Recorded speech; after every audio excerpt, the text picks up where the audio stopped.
Chapter 2392, Civil War I. With a flicker of his intent, the colossal gates slowly creaked open.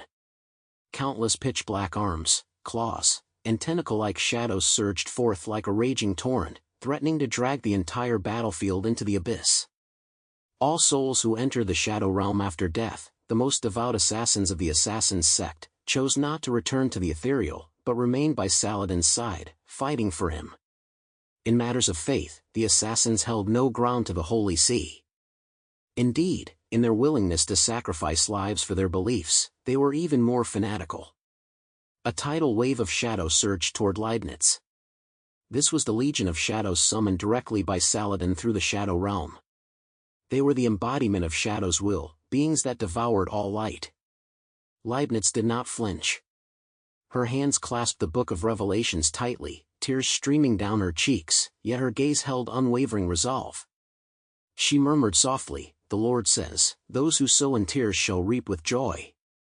If compassion is my blade, then these tears shall deliver your end." The book erupted violently, gray-white plague mist surging wildly. This time, it was no mere erosion, it directly coalesced into countless translucent phantoms of mourning. Some were fallen warriors, others suffering believers. Each bore boundless sorrow, yet within the sacred light, they transformed into fearless will. The Legion of Shadows and the mourning phantoms collided fiercely upon the battlefield. Shadows and plague tore entangled, energy storms crashing in relentless waves. Countless screams and low wails intertwined, as if the entire world wailed for their clash. Saladin stood at the heart of the Shadow's furious tide, like a dark lord, raising his shadow blade to slash with frenzied blows. Dissipate. Before darkness, pity is but a fragile illusion. Leibniz stood bathed in holy light, the apocalyptic radiance rendering her form unshakably resolute. Her voice, though filled with sorrow, brooked no argument. "No, Saladin. Your shadows may devour light, but they cannot erase faith. For faith does not belong to the shadows." Boom! The clash of their powers erupted once more in an ultimate collision. Heaven and earth shifted color entirely. Simultaneously, the duel between Merlin and the Sun-Moon Angels raged with equal ferocity. Middelin and Serial joined forces, weaving the dual radiance of sun and moon into a torrent of blazing energy. This combined technique, the Sun-Moon dual-wheel dance, seemed to transform in their hands into a second sun and moon in the heavens, illuminating the earth. Yet Merlin still wore a faint smile. His robes fluttered wildly, runes swirled in his eyes, and the radiance around him twisted ceaselessly. He wielded the deprivation of divine authority, once more, simultaneously stealing the power of Middelin and Serial. In an instant, his entire being was enveloped in dual radiance of gold and silver, resembling a deity commanding the heavens and earth. "Your power has ultimately fallen into my hands." Merlin chuckled softly, clasped his hands together, then abruptly spread them outward. The dual brilliance of sun and moon erupted from his palms, coalescing into a colossal energy wheel that surged directly forward. Boom! A deafening roar shook the heavens and earth once more. Merlin's sun-moon disk collided violently with the angels' combined attack. The clash of light and light stripped the world of color, leaving only blinding white. Middelin could no longer maintain his composure, roaring in fury, "Impossible! Why can you manipulate our own power so freely?" Serial's brows furrowed deeply as he murmured, "That is his deprivation of divine authority. He can adopt others' abilities as his own. Middelin, if we don't decide this quickly, the situation will turn extremely unfavorable for us." One thought remained unspoken by Serial. That was, as a senior at Trinity Academy, Merlin had always been the genius they once looked up to. In the realm of supernatural abilities, he could master anything he learned in the shortest time imaginable. If not for that, how could he have developed such monstrous powers? A terrifying thought surfaced in his mind. It was highly possible that after replicating their abilities, Merlin would wield them even more masterfully than their original hosts. Both clenched their teeth as their radiance surged once more. Their dual sun and moon glows gradually merged, no longer two separate disks but coalescing into a perfect sun-moon conjunction. It held both the fiery intensity of the blazing sun and the icy brilliance of the bright moon, embodying the supreme balancing force of heaven and earth. A colossal, golden and silver Tai Chi pattern. Sun-Moon Union, ultimate dance. Both roared in unison. The combined technique swept down, carrying terrifying energy that nearly obliterated Merlin entirely. Yet Merlin laughed, as if this was precisely what he had anticipated. His hands raised high, runes swirling madly, he replicated this ultimate strike in an instant. Deprivation of divine authority, sun and moon united. Two equally terrifying energy disks collided violently mid-air. Heaven and earth seemed to plunge into ruin. In that instant, the ground shattered completely, rocks flew everywhere, and a massive gash tore open in the sky.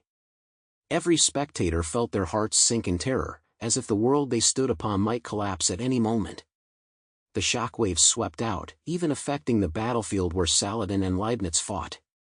Saladin staggered from the shockwave, while Leibniz's apocalyptic radiance was pushed to its absolute limit.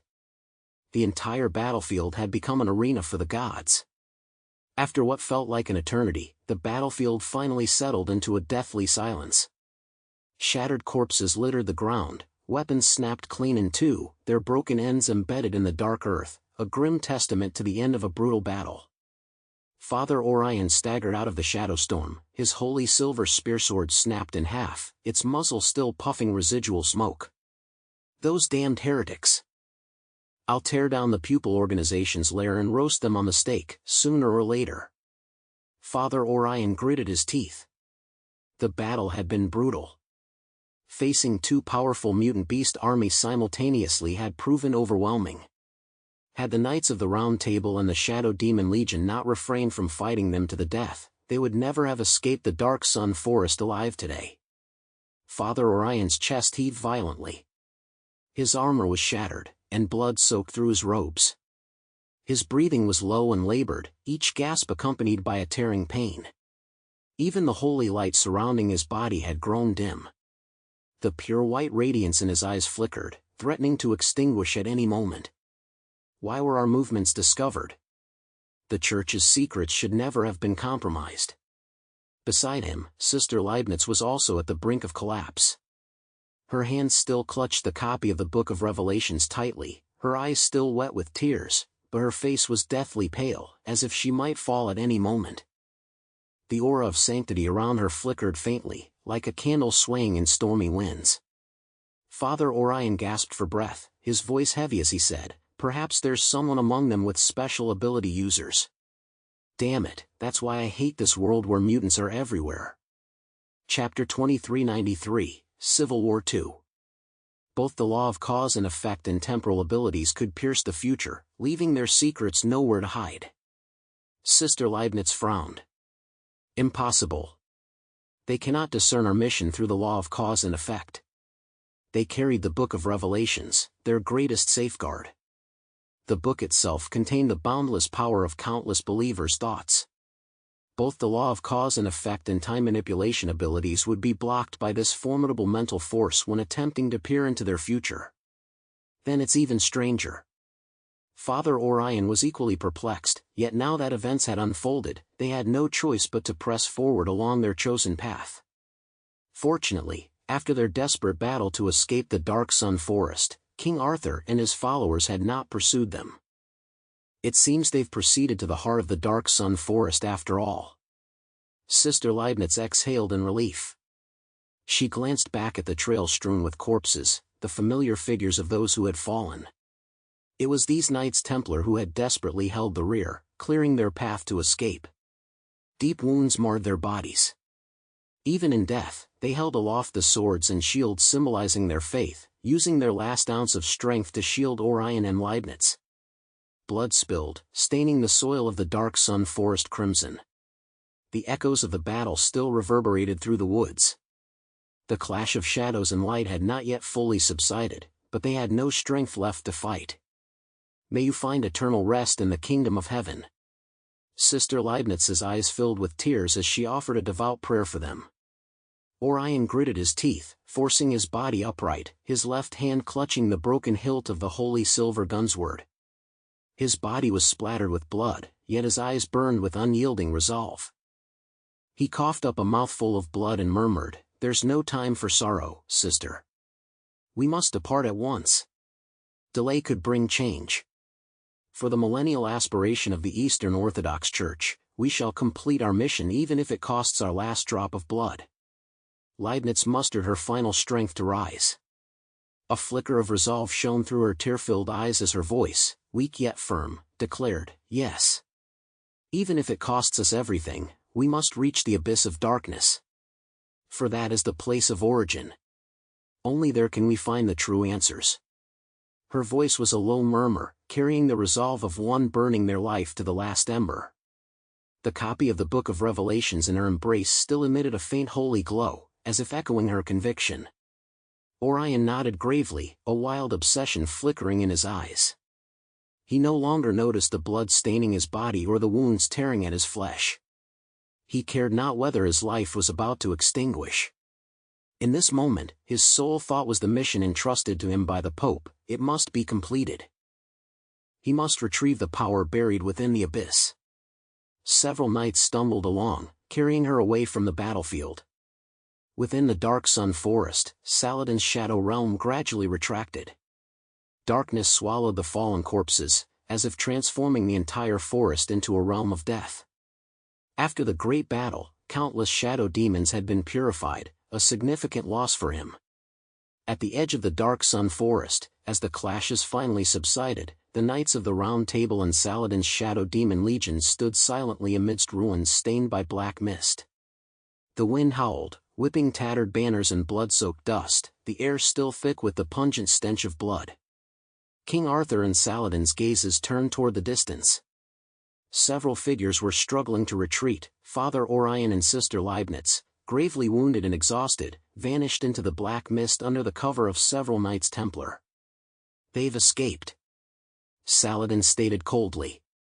"Who would have thought these fools would risk their lives just to escape the dark sun forest?" King Arthur shrugged, managing a wry smile. "They truly are madmen." He glanced at Saladin, thinking silently, "Just like you madmen." Lancelot gripped his weapon tightly, watching the receding figures with a complex expression. They did not pursue. Though filled with suspicion and hostility, not a single one raised their swords. "Aren't we going after those bastards? They haven't gone far. If we keep fighting, we could still win," Lancelot said, a hint of defiance in his voice. "No need," King Arthur shook his head, his gaze deepening. "This is no longer our primary concern." The wind's whistling echoed hollowly in the silence. The warriors of the two armies stood in silence. Blood-soaked and wounded, many still held their heads high. The Vatican's conspiracy. Saladin's voice grew hushed, his gaze icy. "Whatever they seek, it's beyond our comprehension. Father O'Leary and Sister Leibniz, they've been forced to this point." King Arthur lowered his eyelids, a subtle shift crossing his features. Zhang-Yi had only warned them that the Church had orchestrated a vast conspiracy, urging vigilance against these individuals.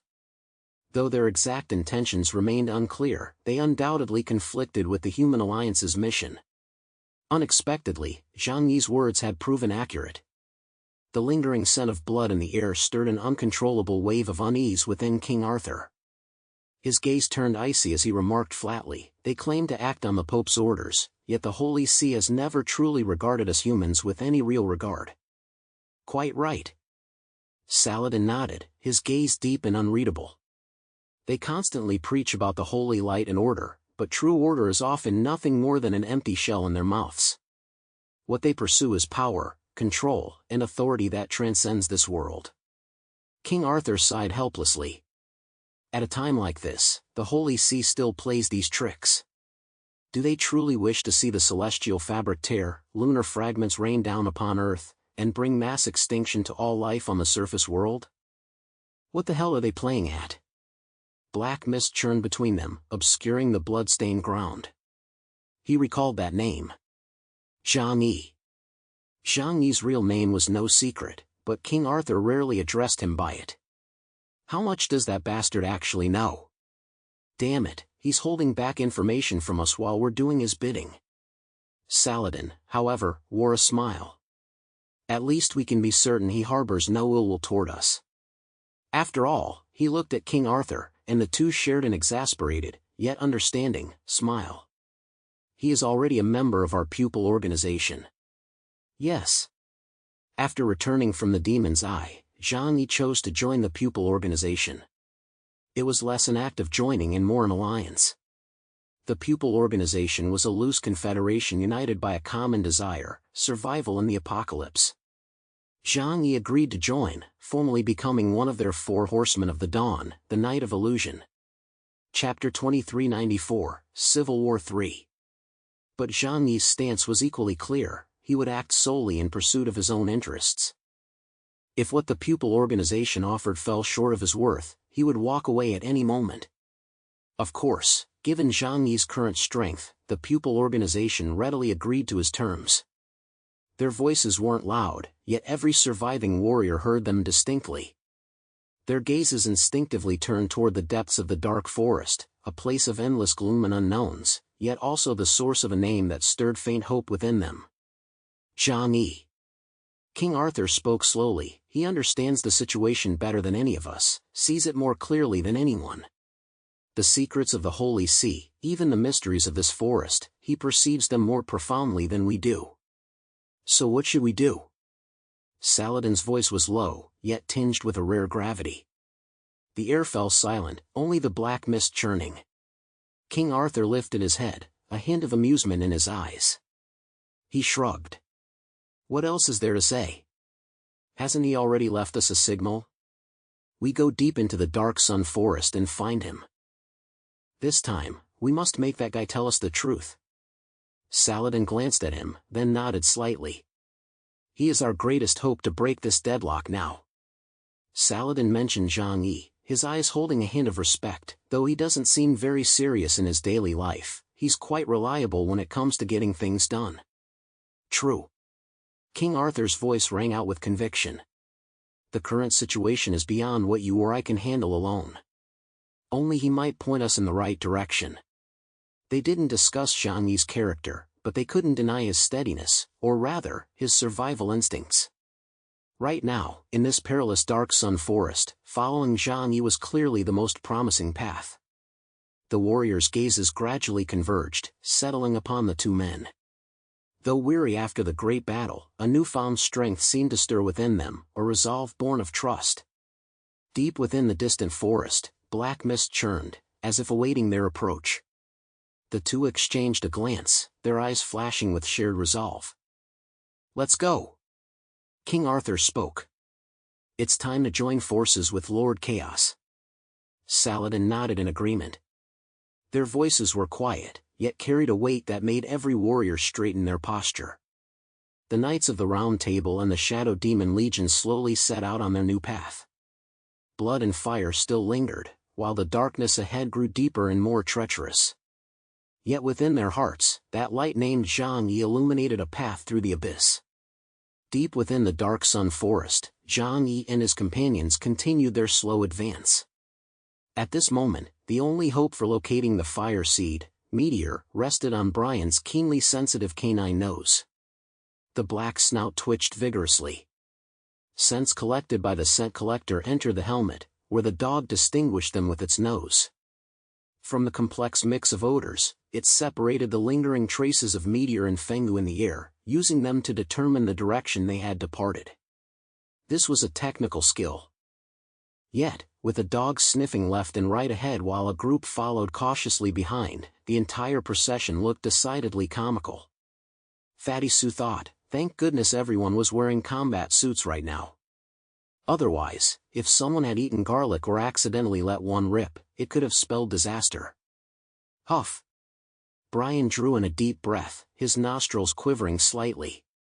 Clutching his two large paws, he spoke in a deliberately deepened tone. 300 meters ahead. Residual scent of Fengu. And energy traces left by a meteor. His tail swayed gently, yet held no hint of ease. Deep within his large, dog-like eyes lay a cautious vigilance. For it knew well that this forest would not easily give up its prey. Zhang Yi lifted his gaze, staring intently at the thick, almost solid black fog ahead.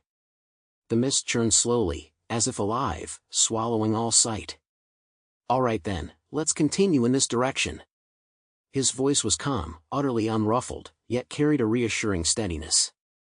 The group swiftly adjusted their formation, maintaining vigilance as they advanced cautiously forward. Suddenly, Brian, leading the way, twitched his ears and growled low, baring his teeth. "Watch out! Something's approaching up ahead." Before his words faded, the black mist ahead abruptly rippled, and several towering shadows emerged from the fog. Everyone instinctively gripped their weapons, their nerves instantly taut. Zhang Yi narrowed his eyes, his right hand hanging at his side. Within this range, launching an attack required nothing more than his brain calculating spatial coordinates. A single-dimensional string severance could obliterate nearly any substance. But as the figures grew clearer, the group recognized the newcomers. "Those are people from the Nordic court." Someone in the Columbia squad whispered, their voice tinged with excitement. Reuniting with lost allies meant their force could grow stronger, making their mission considerably easier. Sure enough, leading the group was Odin himself, clad in silver battle armor. His single eye blazed like fire, his beard thick and bushy, his presence looming like a mountain. Behind him, Loki, Hela, and dozens of elite warriors from the Nordic pantheon followed closely, each imposing and formidable. Yet for some reason, emerging from the thick, dark fog, they seemed to carry an added layer of gloom. But no one dwelled on it. After all, in this hellish place, who could possibly be in a good mood? Chaos, and Adam. Benjamin Morgan's codename was Adam, derived from the legendary economist Adam Smith. Odin's voice boomed, tinged with hearty laughter, as he approached, his face aglow with excitement. "So we meet here. This cursed place, who knew even the roads were a maze? Thankfully, we spotted your signal and rushed straight here. Damn it, thank goodness we were heading in the right direction. I almost thought we'd be circling around here until we died." Zhang Yi stopped in his tracks, watching him silently. Odin's laughter grew louder as he strode closer, arms outstretched as if to embrace Zhang Yi. Zhang Yi's expression remained utterly unchanged, as calm as a windless lake. He certainly didn't recall their relationship being so intimate that they could embrace each other. Yang Xinxin and Brian seemed to sense something was off too. A dog's instincts are always sharper than a human's. It stared at the group of Nordic gods before them, its eyes filled with confusion. Odin and his group strode purposefully forward, now less than 20 meters away. Zhang Yi's hand rose silently, positioning itself slightly in front of his companion beside him. "You didn't come here just to say hello, did you?" Zhang Yi spoke calmly, his gaze fixed on Odin as he asked.